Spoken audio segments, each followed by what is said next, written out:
Hey everybody, it's Trevor. So I just wanted to say thank you to all the people that watched the video back in November on the Tab S6 lights. That was obviously the best video I've made with like 1,400 views or so, and it seemed to have some really nice interactions. I love talking with people in the comments and things like that. It has been almost a year since I made that video, and I haven't really made anything else since then. I took down some more passion projects that I just didn't really like and didn't want to keep on here. But I did want to take some time today and make a video on this. It's the iPhone 13 Pro. Now, this phone has been out for about a month now, and I've had it for a month. I got it the Saturday of its release week, so it was released on a Friday. I got it on Saturday from the Apple Store.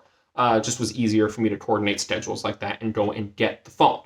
So I went and got the phone, $999 for the phone, and that's the starting price of the 13 Pro. This is not the Pro Max, so it is the base version, 6.1 inch version, as opposed to the 6.7 inch Pro Max that starts at $1099. This color is the Sierra Blue color. This is the new signature color that they want, that are really advertising and really making sure that people know that it's a color that's out there. This is the color that you'll see primarily on the Apple website for these Pro versions of the 13. I really love the color. It's the color immediately that I went to, and I know some people on different forums and communities were saying they might get sick of the Sierra Blue color after a while. I still haven't yet, but I also do have this case on it as well from Speedin, which I'll talk about maybe in a different video one day, is this Speedin case. I also have a Speedin screen protector on it as well. But yeah, definitely like this case, but I'll talk about that more maybe in a different type of video. But yeah, so iPhone 13 Pro, regular iPhone 13 Pro, comes obviously in 4 different colors. So you got your white, your black, your gold, and then the Sierra Blue color.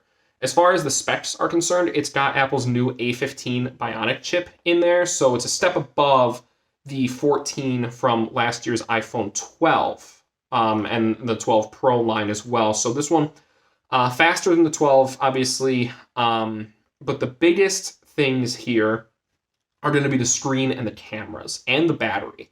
And those are like the 3 big changes that this phone brought.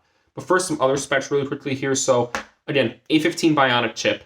It's also got 6 gigs of RAM built in, which for the software optimization is actually really, really solid and more than enough that you need. Apple does a really great marriage of hardware and software and making like mid-tier end specs as we know them when you talk about things like RAM, where you've got these Samsung and Xiaomi phones that have like 16 gigs of RAM in there, and like 3 terabytes of storage. But this one, 6 gigs of RAM, and it comes from 128, 256, 512 gigs, or a terabyte of storage as well. And it's a fast phone. It's a lightning quick phone.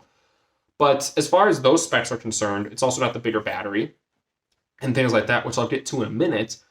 But the biggest spec change comes in this 6.1 inch OLED display. So unfortunately, it does not have the always on display that I was really hoping for. That was one thing that I was like, if this phone had an always on display, I'd just be salivating over it. It was something I really wanted. Doesn't have it, but you can't win them all. But what it does have is the 120 hertz refresh rate. It's very difficult to capture on camera, especially the type of camera that I'm using, which is a phone. But it's got a 120 hertz refresh rate on the screen, which means that it's double the 60 hertz that you get on either the base iPhone 13 mini and the regular iPhone 13, and then some other phones as well, like back when the 12s were out. Those still had 60 hertz displays. Basically what that means in plain English is that your scrolling speeds, especially on social media, shopping apps, when you're scrolling up and down the screen, it's going to be really, really lightning smooth and fast. And that's nice for getting through, timelines a lot quicker on social media, getting to product on list type shopping websites a lot easier as well, among a whole host of other things. But the really nice thing about this ProMotion display, what they're calling it, is that it also goes all the way down to, I think, like a 10 hertz or something like that, like just a handful, a really small number. And that's to save battery, which leads me into the next aspect of this phone that I think is essentially perfect. This battery not only is physically bigger, but it is so much better optimized with the A15 Bionic chip, the phone itself, and the fact that it is just an inherently bigger battery. So the biggest concerns that iPhones have had ever since they've gone to this form factor, where they're all screen, there's no physical button and things like, and even back in the days of the 8 Plus and the 7s, battery was always a main concern, right? You'd always have memes and jokes about the charger and having the charger nearby and things like that. The batteries just weren't always fantastic. And even, my girlfriend who had the 11 for a long time was good for a couple of years, the battery, but it just kind of started degrading over time and, it started to need to be charged more. And obviously this will happen too. Every phone has battery degradation and things like that. But what'll hopefully happen is that it will be pushed off for longer because this battery, again, bigger, so you have more capacity just in the battery to hold a longer charge. But you've also got optimization in both the software with that refresh rate of the screen that allows it to, if I'm just sitting, for instance, if I'm just sitting on this screen here, just the home screen for my apps and everything like that, the only thing it's going to do is just sit there at like 10 hertz. And that's not going to cause a significant drop in battery. Other phones I've got, like the Razer phone and even my OnePlus that I usually use to record phones because I like the front-facing camera, especially when I'm using the iPhone in a review. It's always 90, 120 hertz, and that can really kill the battery, especially in that Razer phone, which has a big battery, but 120 hertz constantly will drain it even when you're not really doing anything with it. Like if you watch a video on that thing, you'll drop 20, 30% in about an hour or so. And with this, I haven't gotten that. I've been watching videos, Netflix movies, all that good stuff on here, and only drop a handful of percentage points. And it's really awesome because, again, it's just a really perfect blend of software, chip optimization, and the chip being much more efficient on the battery and not taxing it as much, as well as just the fact that it is a bigger capacity battery. It also does support fast charging as well as your MagSafe charging. So I do have a MagSafe charger. I did buy this just as sort of an accessory to have. Might be nice to have, around an office, around a gaming setup, or just sitting somewhere in the kitchen or the counter where you might have to just throw your phone on a charger for a little bit. And they always like to do this, so I'm going to do it with my $1,000 phone, but the MagSafe magnets are super strong. I mean, I'm holding this about halfway here on the cord because I'm not going to hold it right here because that's going to just rip the thing off, but it does work. MagSafe charging is pretty fast. I don't have this plugged in anything right now, but trust me, MagSafe charging does work. It's pretty nice and pretty nice to have, especially, again, if you just have this MagSafe charger flat, and it just sort of is able to snap on there, and you can still use your phone relatively comfortably. Obviously, wireless charging as well. So if you have, really nice stands and things like that, you can put the phone on there as well and use it and all the good stuff. As far as hardware is concerned, I love this build quality. This is the best build quality iPhone and probably the best build quality phone I've come across this year. Now, while I don't post reviews of phones, I do have quite a collection starting to gather, and I will go to other retail stores to try to just see what the hardware of some phones they have looks like, places like Best Buy, AT&T, Verizon, just see what's out there and kind of look at the hardware, look at those phones, see if there's something I might want to get for the collection, make a video on, things like that. This is the nicest fold phone to hold that I have had the pleasure of holding this year, and that's going to include everything from the Samsung S21 Ultra. I like the way that this feels in the hand better than the Samsung Z Flip and the Z Fold as well. The only thing I don't like about it hardware-wise is that Lightning port there. So it doesn't have USB-C charging, but again, whatever.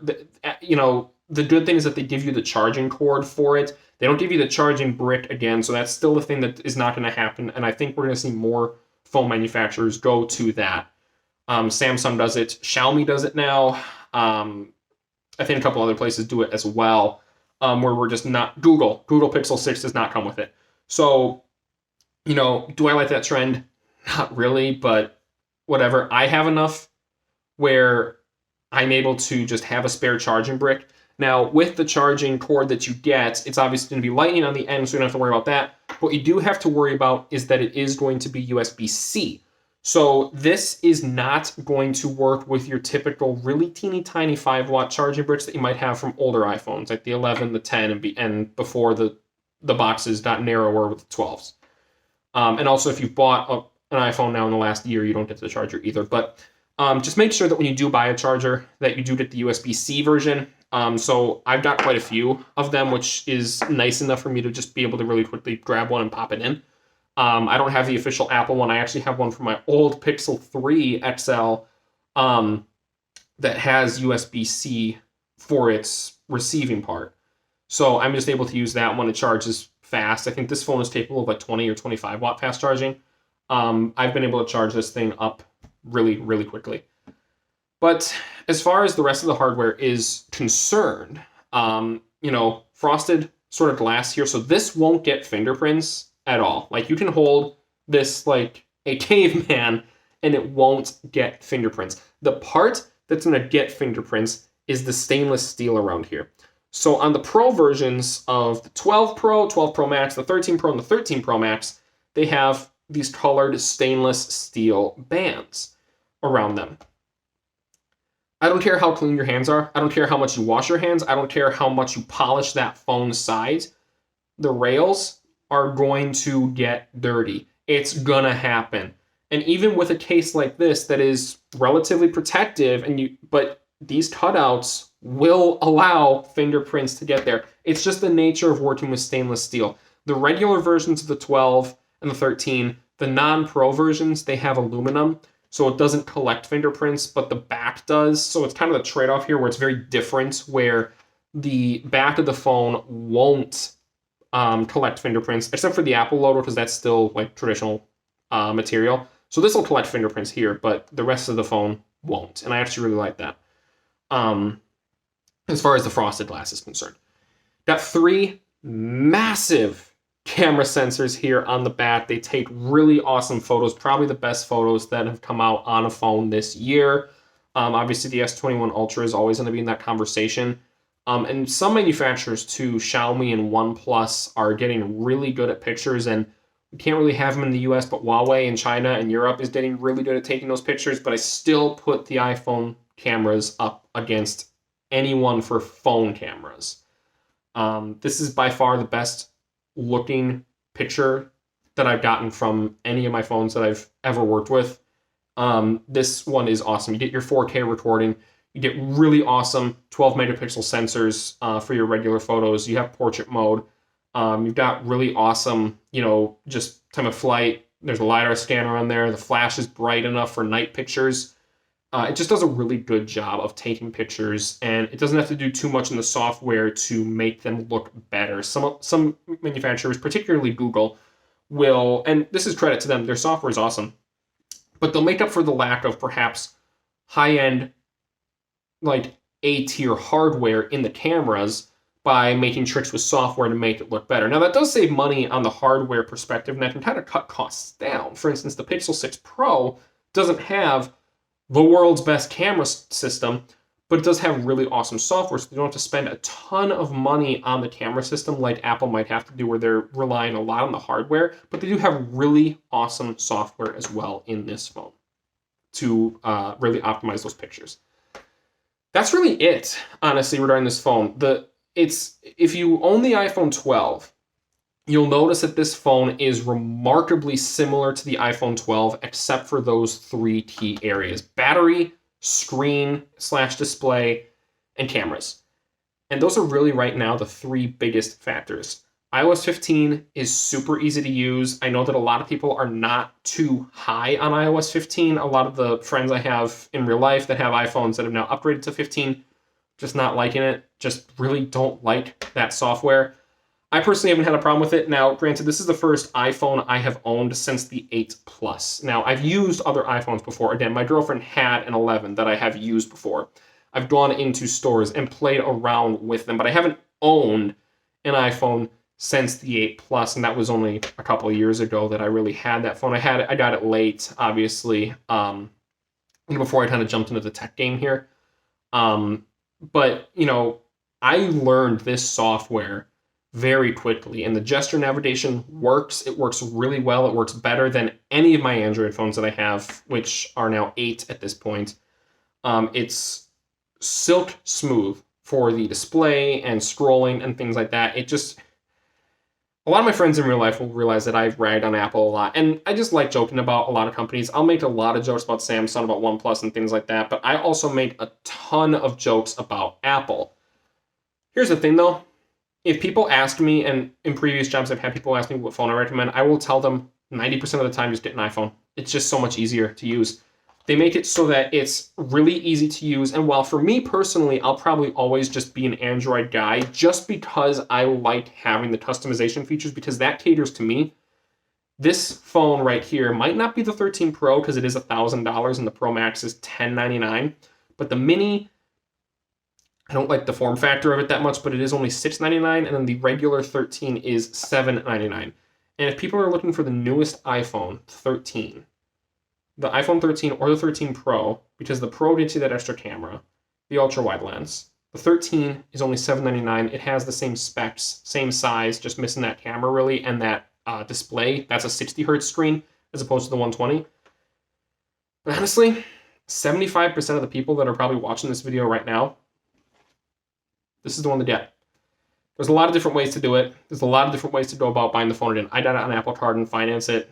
And you can pay it off early if you want to. That's kind of what I'm trying to do here. So I'm not tied down, but you can do it, where you don't have to go through your carrier. But there are really awesome carrier deals. My girlfriend just bought this 13 Pro about 2-ish weeks ago through Verizon, through a trade-in program. She traded in her iPhone 11, no questions asked, and she got the 13 Pro for, I think, like $7 a month for a 24-month plan, which is really awesome. But again, check out Stetson Doggett for the sort of really good carrier-specific plans. But as far as what I did, I just financed it through Apple Card. But that's really about all I've got for this video today. Before I go, this is the box it comes in. So you'll see that it's the narrow box, but it does have the color accents. In the box, obviously, you will get your, Designed by Apple in California stuff, and you'll get all your pamphlets and things like that in there. And then right now, I don't have it with me because I have it upstairs right now, but you do get the charging cord in here, but that's it. But again, honestly, not a big deal, in all honesty. But that's the iPhone 13 Pro. This is the phone that I would say is going to be the best phone coming out of 2021. And that's going to include things like the OnePlus 9, the Samsungs, the Z. And again, I'm saying best very, very subjectively here. To me, I think the best phone for most people is going to be one that's relatively easy to use. Because I don't see everyone going out and spending a couple grand on a Z Fold 3, or even getting a Z Flip 3, or even getting a Pixel 6, because that's just not, they don't have that market share, and they're not going to be as just streamlined and easy, especially in the United States, as the iPhone 13 Pro. And even though it's $999, even though it is pretty expensive, if you're looking for a good phone that's going to get at least 5 years of software updates and support and security updates, which is now more important than ever before, this might be the play. So iPhone 13 Pro review is done. I will let you guys know when I'm dropping a new video for some of the accessories that I've got, particularly the case and the screen protector I've got from Speedin. So that'll probably be super short, and just kind of wanted to talk about those accessories and how I like these cases and things like that. I swear by that brand for my case protection, but that'll be in a future video. But thank you so much for watching. If you are new to the channel, if you are a returning viewer to the channel, thanks for staying with me throughout this little hiatus here. Didn't really know what I wanted to do with the channel. If you're here for the phone review, by the way, you can shut it off. This is just going to be other stuff now. But if you're new to the channel, thank you so very much for watching. I really appreciate it. If you like what you saw and heard, just, please let me know. If you didn't, if you think there's stuff I can improve on, I know there is.